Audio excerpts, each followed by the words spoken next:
Hi everyone, welcome to Morning Matcha. I'm here today with Sasha Plavsic, who's the founder of Ilia Beauty, a clean beauty line. Hi. Hi. Thanks for joining me today. Absolutely. It's so wonderful to finally sit down with you and ask about Ilia and just motherhood too. It's nice that we live near each other and we get to do this and not too much of a trek for you. I know. It's super nice. It was like when I see something that's 15 minutes on my phone as opposed to like an hour and a half or two to LA, it is amazing. Yeah, it's usually LA or you were just in San Francisco. Yeah, faster to go to San Francisco on a plane than drive to LA. So crazy. Yeah. So yeah, I'm just really excited to learn more about Ilia and how you started it and how you got here, which is pretty crazy. The brand that you're building is so wonderful, and Thank you. I've been using it for a while now, and I've just watched it grow, and now it's at Sephora, and I mean, it's been at Sephora for a few years now, but it's just constantly growing, and I want to know how you're doing it all while being a really hands-on mom. And yeah, so how did you first start or think of starting Ilia? What were you doing before?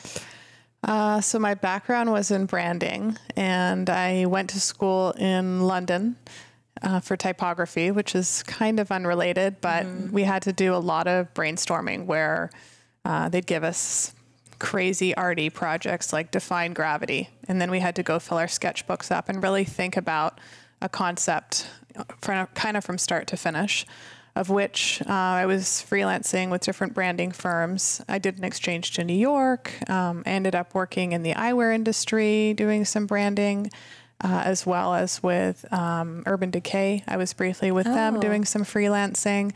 And yeah, I ended up in Orange County because my ex had got a job here, and I actually didn't even really know where it was. Yeah. And I was like, where? So you're originally from Canada, right? Originally from Vancouver, Canada. And yeah, I guess it would have been like in 2006. He was in Toronto. I was in London wanting to go back to New York. And he said, well, let's go here. I have a job offer. And I was like, no, I want to go back to New York. But we ended up here. And that's where everything kind of started happening. And like a few years later, I was single. So I left him, left my job. And then I was freelancing at Urban and had a great time. You know, it was a great team over there. But I was totally lost. You know, I think I just turned 30 and felt like I didn't really know what I wanted. And I hadn't been home since I was 18. And I was lucky enough that my parents were still together at that time and still had a family home. So I just left everything and moved home. And did you have a kid at the time? No, okay. I was totally solo, totally free, totally single, with a lot of time. I took a job as a shop girl in an amazing little boutique in Vancouver called Niche Boutique. And I just knew that I was going to take time out. Yeah. And when I came home, I had a ton of makeup. And my mom started going through everything. And she's like, you know, you really need to think about what you're putting on your skin. And you should think about what you're putting in your body. And I think there's been awareness around that for like a long time. But 10 years ago, there was not as much around makeup. Yeah. How was she so tapped in? I guess Vancouver, it's pretty hippie. Yeah. Hippie and yeah, in the elements. So yeah. Is that why? Or well, it's one of the reasons. When I was really young, my brother, he's 4 years younger than me. He was born and he ended up getting really sick around 3 months age. And it was to a point where he had such bad asthma and such bad allergies that we needed to rip up all the rugs in the house, because you had rugs in those days. All the curtains needed to come down. Certain foods in the house that we would normally eat, everything had to change. And he was so sick, actually, that they wanted him in the hospital. He had certain autoimmune and other asthma that was to a point where he was not really able to breathe on his own. So she just, you know, took a really alternative route at that time and decided that she was going to see if she could heal him naturally. And people were like, you're totally nuts. You know, you need a lot more medicine. And it was a combination of Western medicine, but it was also her learning about diet, cleaning products in the homes, things that could set him off. So that was really, without me knowing, part of my upbringing and something that made me more aware of definitely, just, you know, the things that we have around us on a day-to-day basis. So that, I think, really was probably the pillar for how I was able to look at this and start this. Yeah, I mean, definitely. It's not about what you add in that instance. It's you kind of have to scale back and remove things and then go from there. Totally.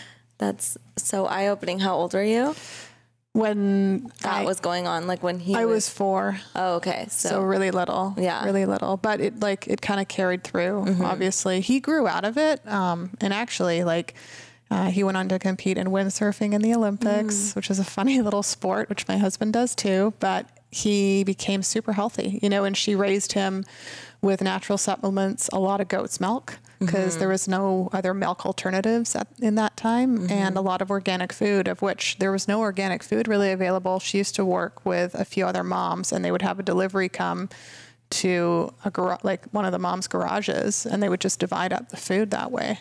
Oh my gosh, she sounds really cool. I want to meet her. Yeah. So you were back in Canada and she went through your makeup and was like, why are you putting all this on your, And I was like, please leave me, like any kid, I'm like, please leave me alone. Don't tell me what to do. But secretly I'd go and look on the side, and start researching. And I realized, okay, why does it actually need all these additional ingredients? Can we get away with making something more natural and more organic? And it was about stripping things away. And I just decided that I was going to set a project. I lived next to them. There was the garage, and then there was like a little student suite that they'd built for my Nana when my Nana was alive. And so I was living in that student suite, and I just had time to think. And I was looking at a tinted chapstick that I'd had for a decade. It was a Labello cherry tinted chapstick, which I think is like a Nivea chapstick today. And people always said, you have such a nice tint on your lips. And it was just a very light tint. But I thought, all right, maybe I can just set a project to recreate something like this more natural. But I wanted it to be more buildable. I wanted it to look like a lipstick, feel like a balm, be nicely packaged. So that was the project. And then from there, it was really being very naive and going online and going to a few cosmetic shows and walking around and thinking about it. Yeah, but that's still a lot, like in between, from finding the right packaging. I mean, where do you go for that, right? You have the internet at the time, but formulating it and then trying to make it feel like what we're familiar with, that's a big, big step. And you know what? It took 2 years from like the idea until it hit one little tiny store. And how I used to sell the product was just walk to stores and show them. And it's scary because when you're doing that, you don't really know how it's going to be received. The packaging in itself, that was like school again. I had to kind of have an idea and then explore it like I would in my sketchbooks. And it was really about exploring. I have a picture, probably if you dig back through our Instagram to 7 years ago, there's a shot of all the different cases that I initially did. And I'm definitely going to go back and look. Yeah, I love that stuff. It was like, you go through that, and we are actually doing some repackaging right now. And it's the same thing. I tell everybody in the office every day, we're starting a new brand in a way. If you're doing some type of a repack, you have to test, you have to try, you have to see. And because that's the way the customer will experience it too. And in the beginning, when you don't have a product out on the market yet and you get to do that, my advice is really take the time to do that, because that's your everything. Yeah, your first foot forward, right? Yeah. It's so hard to stay patient though when you have something and you just want to get it out there, and it's going to take 2 years. And I'm sure at the time for you, it was like seeing it come to fruition was a big deal, because you'd just gone through so much, and you were 30 and you didn't want to be probably living at home and dealing with all that, but then grateful at the same time that you could be doing this. But I think that it really takes patience, and sometimes it's hard. It does. There is a sacrifice. I was 30, I was single, I was living at home. And I was lucky enough, my dad had co-signed a line of credit for $25,000, and I had 2 credit cards, and that's how everything started. And we were able to just go slowly. It wasn't, in that time, you didn't need $1 million to put into direct to consumer advertising. I could walk into stores, you know, and online wasn't as prominent. So it was a beautiful time, which I don't really even know if that exists as much anymore. It just becomes more and more expensive to target your customers. Much faster, you know, like we had the time to build. And from customers who found us, like even you know, several years ago, we were able to get that loyalty, which is important, as I think today, you know, you can acquire a customer by, you know, targeting somebody new online. But as far as getting them to become loyal and have a repeat purchase, those are the things I think that will always matter and what will give a brand longevity. So I'm thankful that we started when we did, and I'm thankful that we didn't go any faster, because we are 8 years old, and it just feels like now the brand is really starting to run. And the timing for me is perfect, especially with the category for clean. Yeah. So, okay. So that you launched, or it took 2 years. You had your product. You went to some shows. What brought you back down here? Well, the person that I had met to help me formulate, her manufacturing was in the LA area.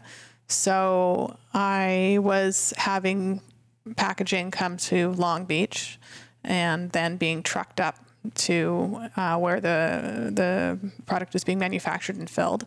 And there was everything kind of happening down here. So managing that from another country, even though it's just across the border, became really complicated to ship items. Sometimes they would have tax on them. I would need to see samples. It was becoming very challenging. So I decided, without even looking at an apartment, I rented an apartment online, which is a really big mistake. Don't ever do that. I feel like we're getting more and more to that type of environment, though. Everything's just done online. So it's good to hear what you're saying. It's sad. You want, like, I miss being in stores even for shopping. Like it's just not the same feeling. Yeah. But I did it, and it was in an area in East Hollywood, which was not the best area back in, I think it would have been 2012. But I quickly moved down, you know, got myself situated and worked out of the dining room, you know, with another friend in the building who I'd met who was finishing her degree, and she was actually helping me. Cool. Did you pay her or? Yeah, a little bit, you know, to help. And she's still a friend today, but it was very grassroots, and I did everything in the beginning. And what year was this? 2012. Okay. And this would have been the way, 7 years ago. 7 years ago. It's like, it is the way to do it. I think you have to do a lot, you know, and then eventually you have to know what you're not good at doing and find people that take can do on it those well. roles. Yeah. Yeah. Oh my goodness. So at that time you still had just one SKU. What did you start with? The lip color? We started with the tinted lip conditioner. So it came in 6 shades and it had a little display, and not even a year later, we launched 6 lipsticks and 6 multi-sticks, and I think also the balm and the exfoliator. So I actually expanded out. But lip exfoliator or a lip exfoliator, yeah, and a lip balm, and then lipsticks, and also what's multi for eyeshadow or multi is like it's lip and cheek.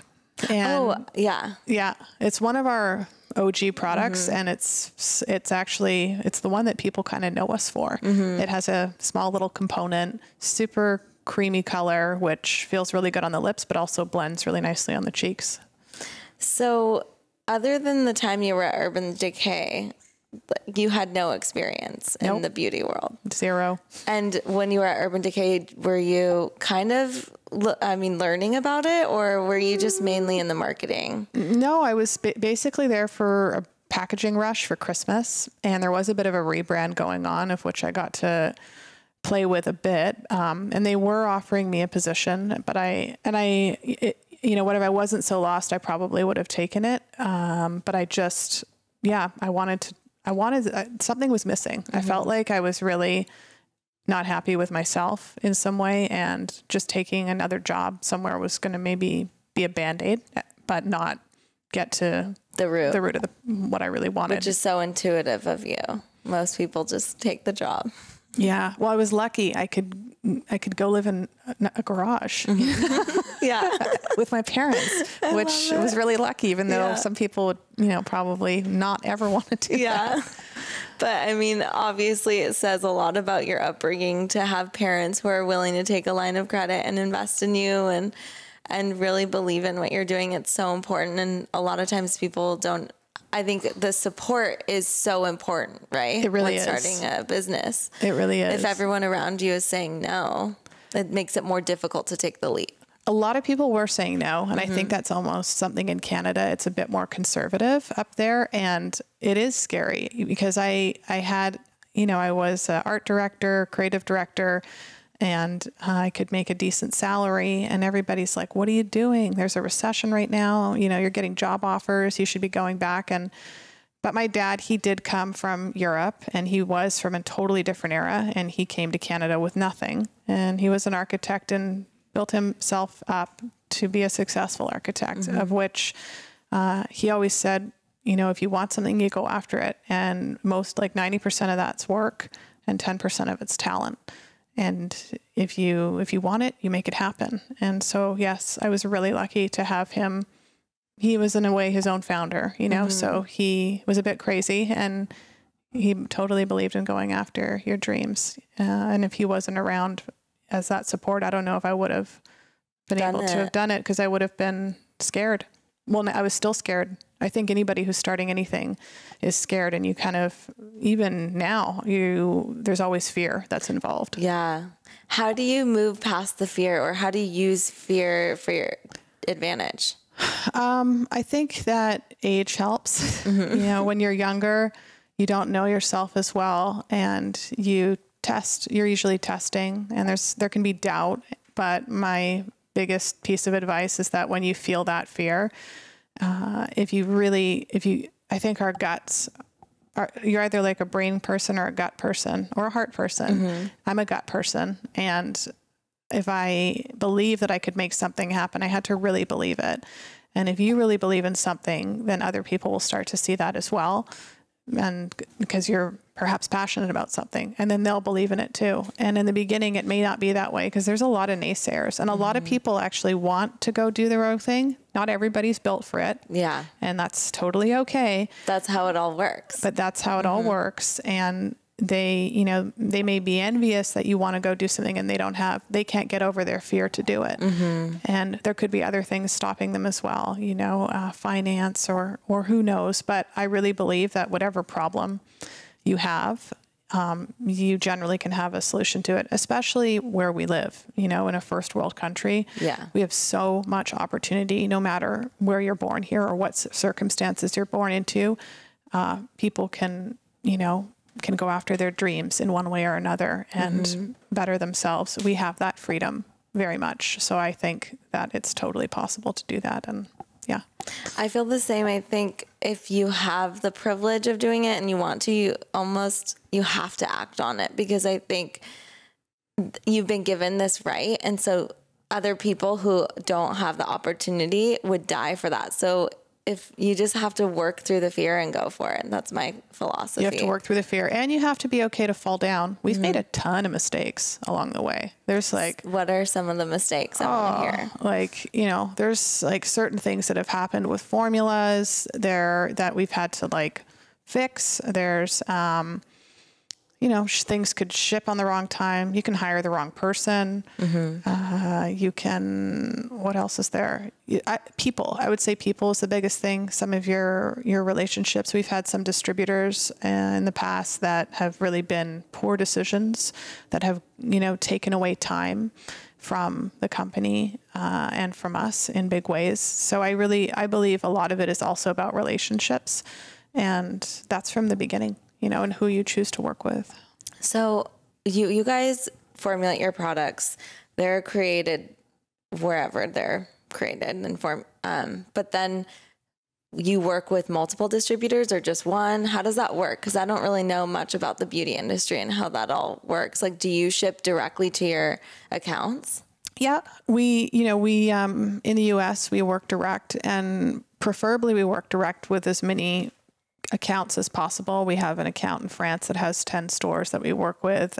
We work with Space & K in the UK, And we work with Mecca, which is an amazing, it's like a mini Barney's Space and K in Australia, New Zealand. They've got around 50 locations, but those are direct relationships that are managed, but they are more or less seen in many ways as a distributor.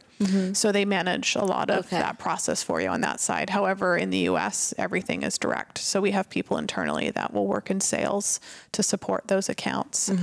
And yeah, boutiques are one facet. Big box stores are different. And then you have prestige boutiques. So they're all kind of segregated individually. So you first obviously started with boutiques. Yeah. How long were you in business and working with different boutiques before you went to a big brand like Sephora? Long time. Yeah. The accounts for me at the time that were important were Colette in Paris. That was one of our first stores, which no longer exists, but it was the premier, lifestyle boutique in the world. It doesn't exist anymore? No, they closed it down. The era was kind of over, but it was such a stage for the brand. And like, if you were to be discovered and anywhere in the world from anybody, you go to Colette, and that's where people, they would have eyes on you. So we were really fortunate to get into there. Net-a-Porter, when they launched beauty back in 2013, I think it was, we were one of the first 6 brands to go on Net-a-Porter. So that also brought great visibility. And then we really mastered everything with the boutiques and had that experience with the customer where I believe you can build loyalty.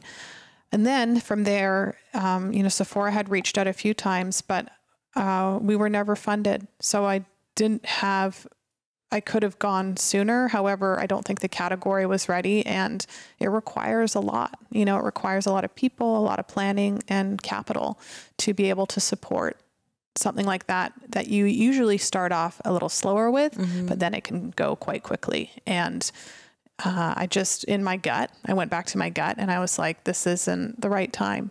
And it wasn't. So for the first 5 years, it was really me playing and having fun and having the time to learn how to formulate, because some of the formulas also didn't work that I wanted to do and that we put out. They were too natural and too organic, and it didn't perform. And so that's how the clean category ended up coming about. It wasn't just about being the most natural and most organic, because in makeup that doesn't work. Yeah, you need it to last. You need it to work for people and not flake off, I guess. Mascara and absolutely. Mascara is a big one for you guys, right? That's our number one. We do really well. It's a bestseller, and that is probably how most people are being introduced to the brand today. It's I don't even know what happened. We did not market it. We did not promote it. It launched a year and a half ago and it exploded. It just had this it must have been word of mouth, which to me is the best way. If you can build a product that is traveling by word of mouth without doing any marketing, not recommended. And now that we're bigger, somebody would not be happy if I were to say that. It's so risky, but we were really lucky that it just did really well. Word of mouth really is the best, because your friends and your family get you so excited. I mean, I know even at this office, we all get so excited about certain brands, and then we tell each other and we need to try it. And it's a different type of experience for sure. It's the most valuable one. I mean, you look at YouTube today and social media, and that's how people are buying. It's a major shift. Just even since I've started, the shift is it's huge. Yeah. It's a different world completely. How do you see brands like Glossier in this space? I mean, I think they've done such an incredible job with direct to consumer. And I wonder how a brand like yours compares itself. Obviously your products are super clean and theirs aren't. But I love their branding. And I think some people follow their gut and they don't really look at other brands and they just go with what works for them. And I think other people look at different competitors and see what works and apply. So I'm curious what kind of person you are and how you see them changing the game. Oh, I think, for somebody like Glossier, I think they've done a phenomenal job. What they really did was listen to the customer, and that's more or less their model. And, they've spoken about that, how before it was, bigger strategics that would own a bunch of brands and say, this is how you need to look, this is how you need to be, and this is who we're marketing to. And they really flipped that around and said, we want to hear what everybody has to say. We want to hear what you want, and we want to make it real. And for us too, even when we started, one of the reasons that I started this is that I was looking to find more natural brands at that time and cleaner brands, but I couldn't find anything that resonated with me for what I liked aesthetically or just brand wise. You know, I either felt it was really kind of hippie. The color selection wasn't there. It was targeted to an older demographic. And for us and for Ilia, one of the things I really wanted was for the brand to be able to resonate with my friends and myself, which ideally would resonate with a lot of other people that are in that demographic. Yeah. And I also wanted it to be able to be real in the sense that I'm not a makeup artist. You know, I'm somebody who I like to wear makeup, but I don't like to wear a ton. And I feel like there's a lot of girls out there like that. You know, they're not spending a few hours on their face in the morning, but they, you know, maybe a little tinted moisturizer, something for brow, a balm. Like the basics. The basics. Yeah. And that's what we're building. You know, we're in 3 words, we've been, you know, trying to describe more who we are, and it's clean, elevated essentials that we've landed on. And that's what I want it to be. The products should be clean, and there should be major transparency around that. They should be elevated, and they should be your daily staples. I love that, because that's how I go to my makeup. I don't always wear makeup because having a kid, I just, I'll stay at home and I just won't put it on, and it's so nice and gives my skin a breather.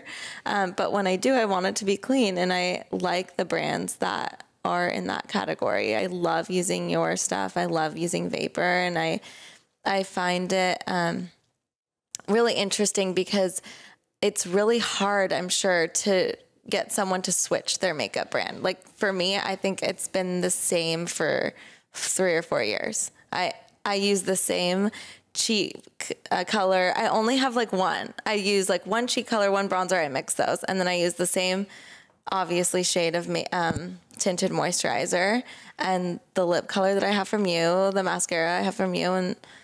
And that's kind of it. So I wonder how you get people to change.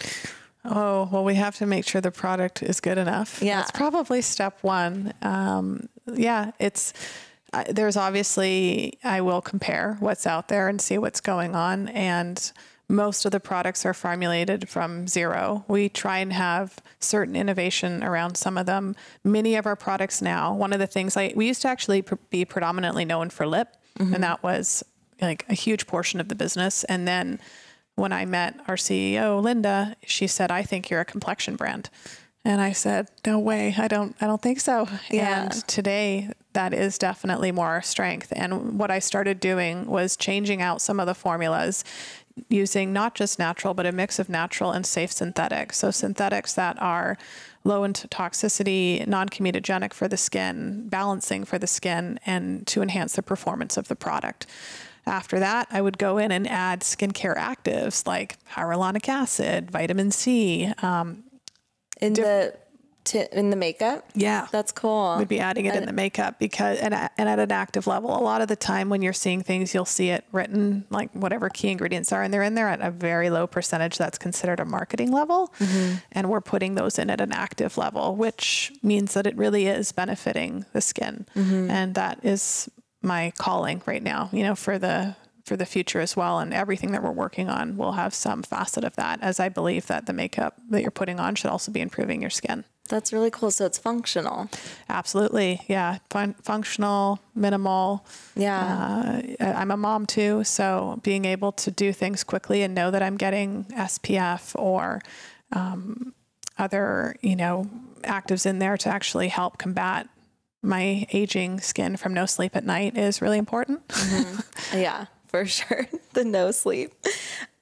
You were saying that you have 160 SKUs coming up. Is that right? What do you have right now? Well, I think we're over 100, and I never know. I know operations knows this really well. However, with everything that we have coming next year, and there is a new complexion item as well, which we have multiple shades. Yeah, the SKU count will go up.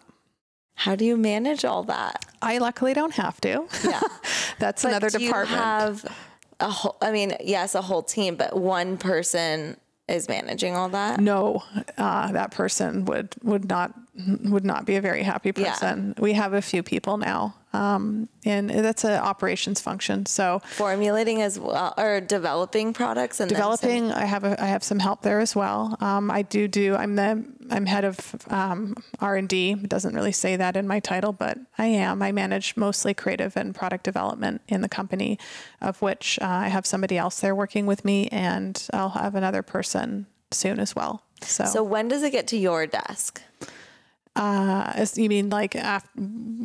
So let's say like you want to launch a new, not a new shade, okay, let's talk about shade first, because it's not like a full on new thing. You're not like going into complexion. You're not going into like doing a bunch of eyebrow color or whatever.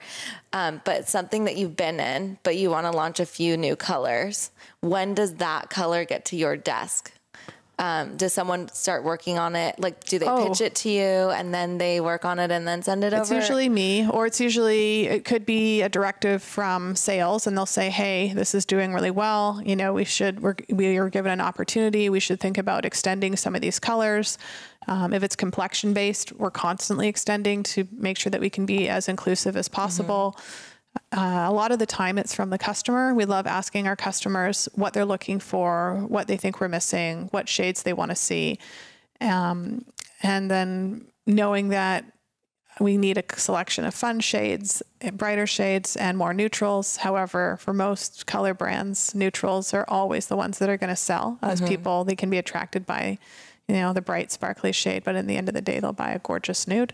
So looking at those and looking at the stats, and again, understanding who our customer is and what she wants. We thought that our customer wanted a really bold lipstick, which is our color block lipstick, and they enjoy it. They love it. Yet if we do a survey, you know, 75% of them want something more balmy, like a tint. And that's how we started. So we did capture that customer, and we have to, I think as a brand, it's important to know who you are and what you're making and who you're appealing to. Definitely. Yeah. So you're the one that's starting it, and then they're managing it, but it's like coming from you. Everything more or less comes from me, which can make people go crazy. Yeah. Apparently I change my mind a lot.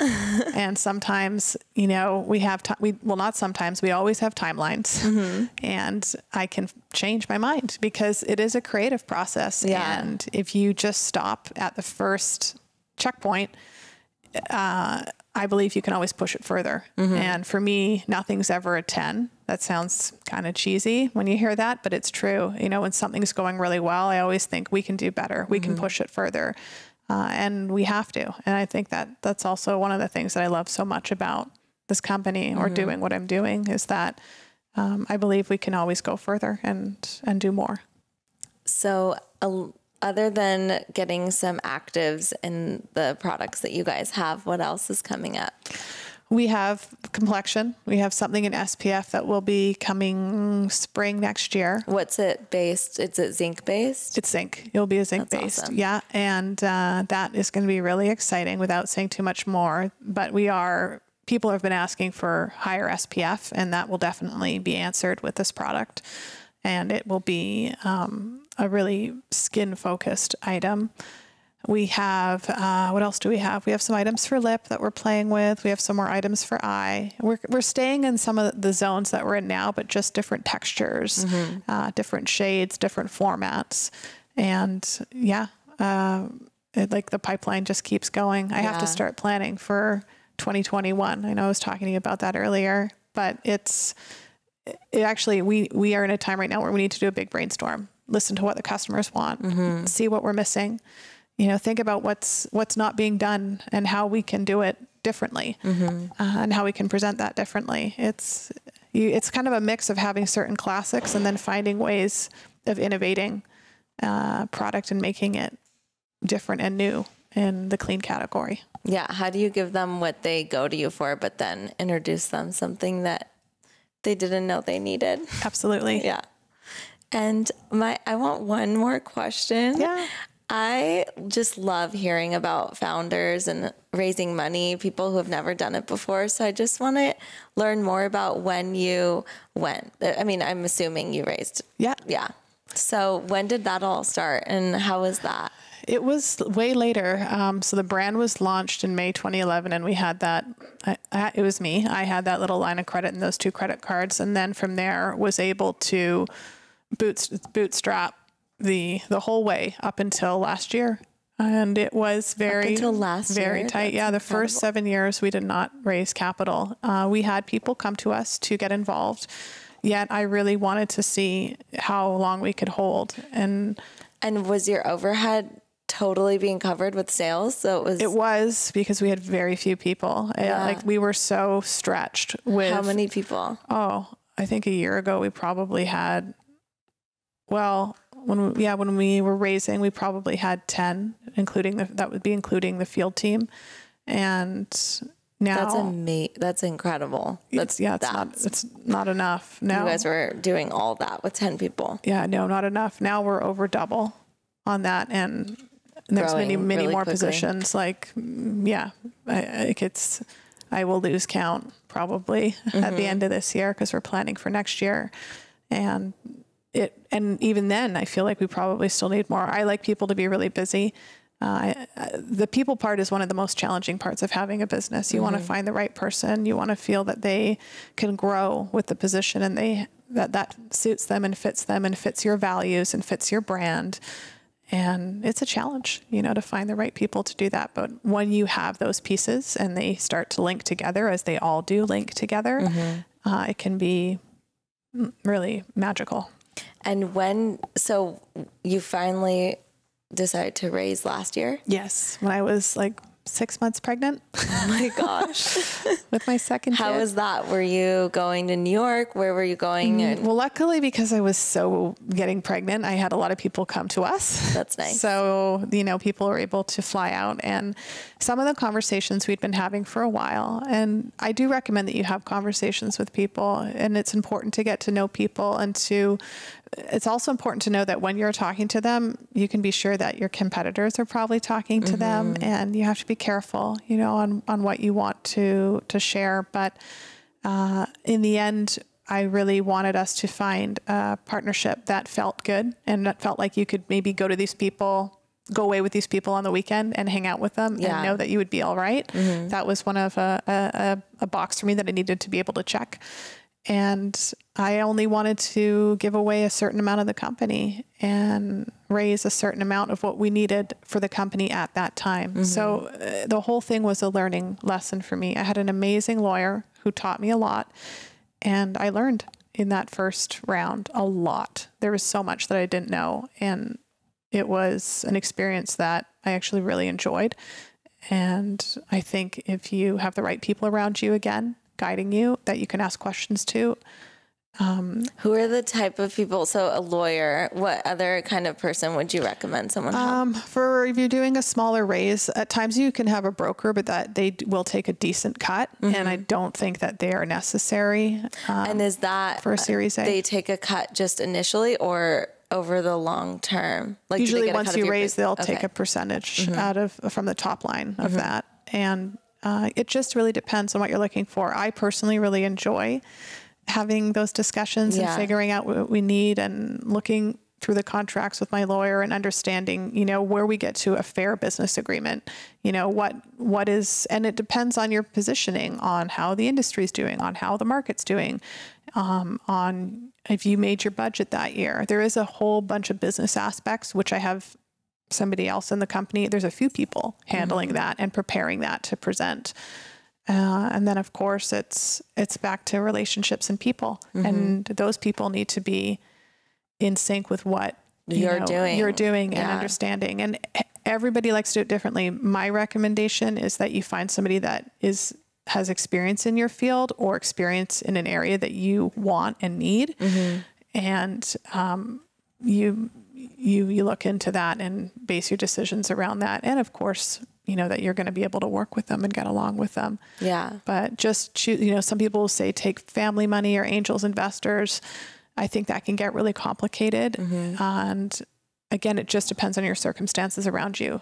Some people, you may need more experience with certain people to help build out operations in other areas. And you have to ask yourself what you need and then go and look for it. Thank you so much for sharing with us today. It was so nice to learn more about you and Ilia, and I'm really looking forward to the new products. They sound incredible. Thank you, Nikki, so much for having me. Thanks.